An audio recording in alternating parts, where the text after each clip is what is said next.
everyone, how are you? I hope you are in a good condition now. Lately, it feels bored and feels like we need to go on vacation, right? Because vacation is indeed a medicine to eliminate that boredom. I want to ask one question. What kind of destination do you like to visit? Is it artificial tourism or natural tourism? Or maybe both? I would like to recommend a place where you can find that two different type of tourism. Can you guess it? I give you a clue. Yes, right, it's Italy.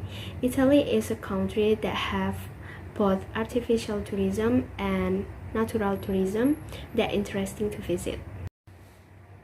I mean, who doesn't want to go to Italy? I think everyone wants to travel there because it is a beautiful country. Italy is a country located in European continent that divided into two islands, Sicilia Islands and Sardinia Islands.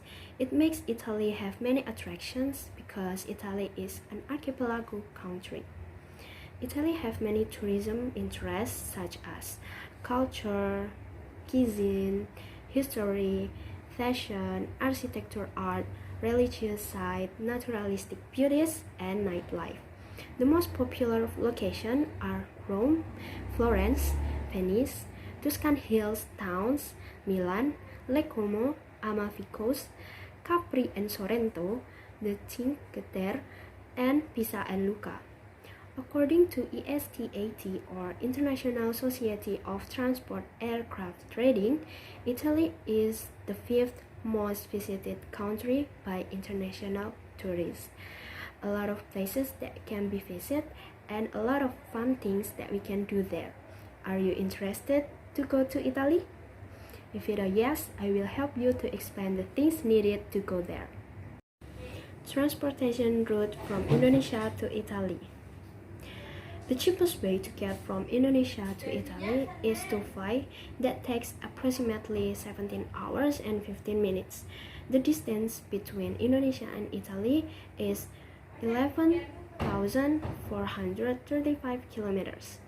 Airlines companies that run services between Indonesia and Italy are Turkish Airlines, Singapore Airlines, Emirates Flight, Qatar Airways, and Garuda Indonesia.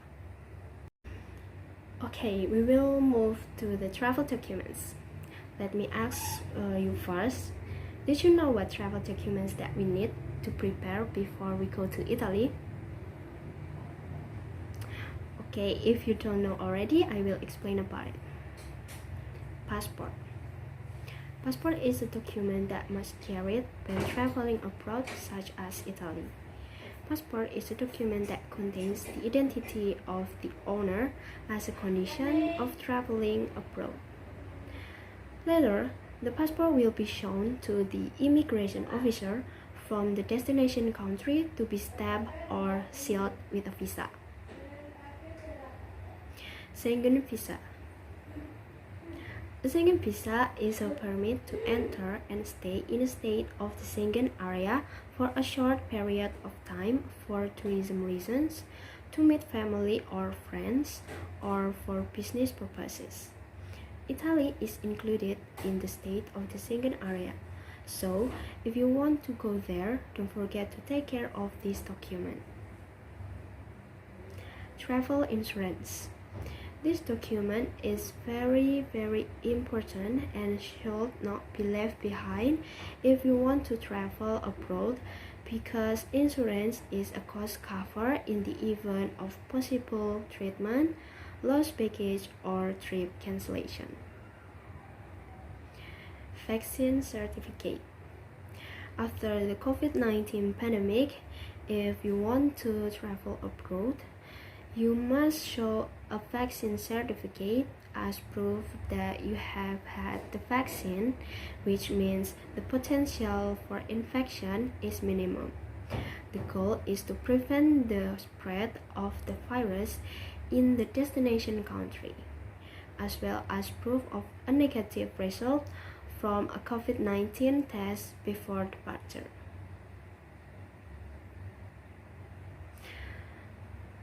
Hotel reservation proof. as evidence that as a tourist will spend the night in a hotel or inn while staying in the destination country. Airline reservation proof. As a proof that as a tourist, you have a history of booking flight tickets when you depart or return from the destination country.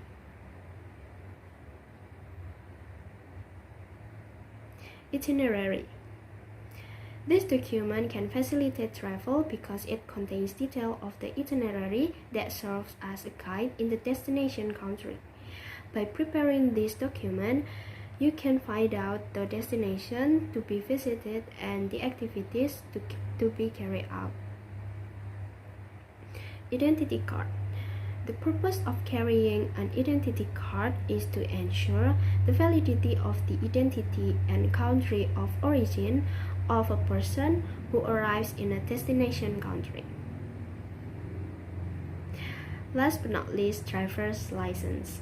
If you want to drive a car or motorbike in the destination country, you are required to bring this document as a proof of a driving license. In addition, tourists must know the driving rules and understand the traffic signs.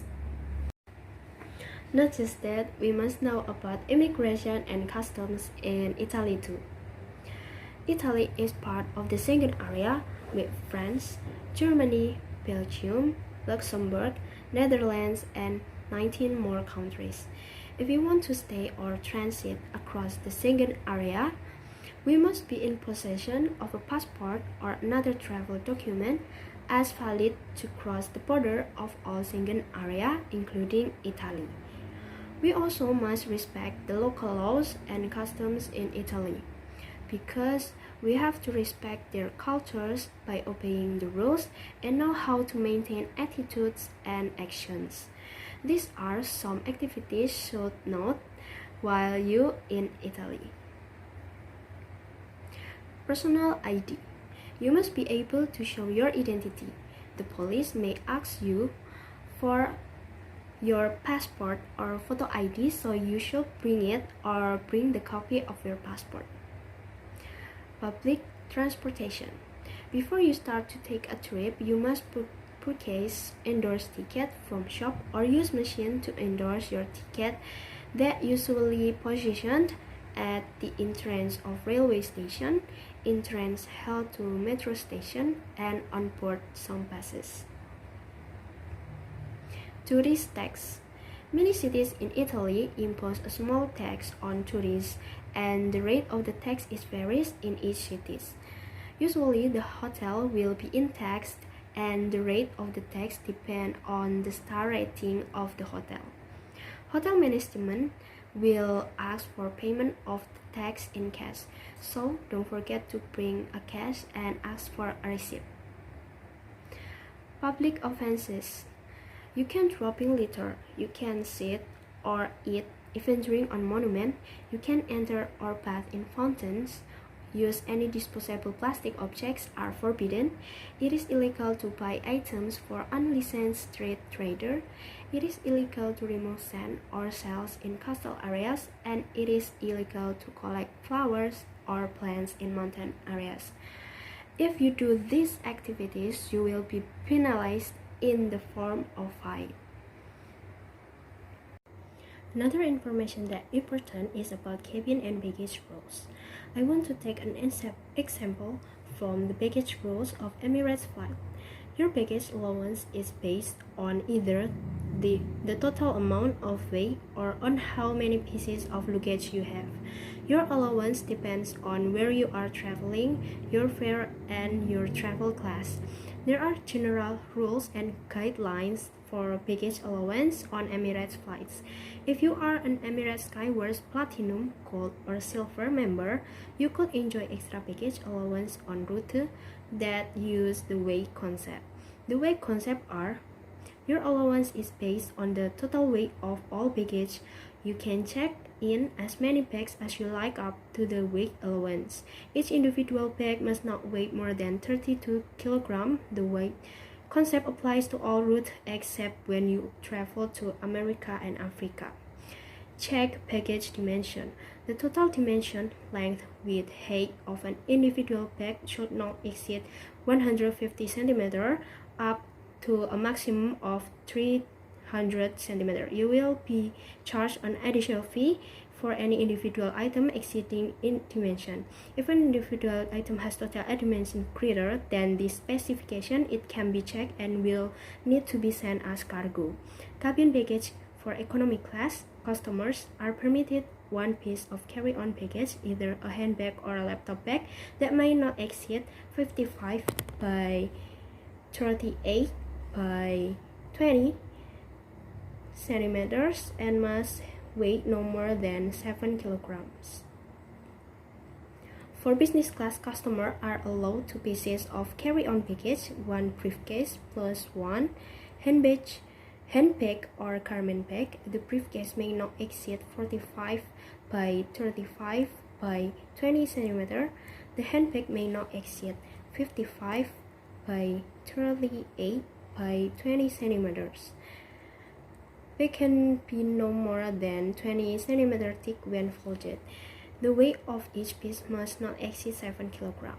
Note: passengers traveling with infants can bring a collapsible stroller if there is room in the cabin. If not, the item can be checked into the hold free of charge.